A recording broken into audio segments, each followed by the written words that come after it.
गरुडध्वजः मङ्गलं पुण्डरीकाक्षं मङ्गलं पुरुषोत्तमः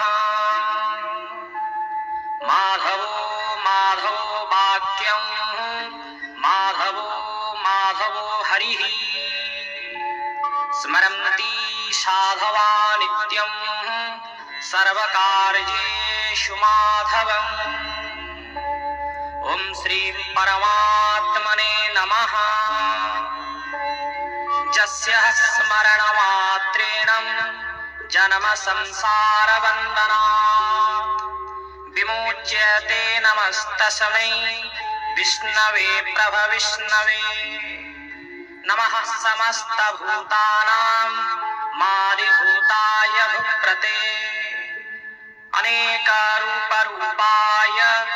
विष्णवे प्रभविष्णवे श्रीवैशम्पायन उवाच श्रुत्वा धर्माणि शेषेण पावनानि च सर्पसः युधिष्ठिरः सान्तमेवं पुनरेवाम्भवास्यत श्रीयुधिष्ठिरोवाच किमेकं दैवतं लोके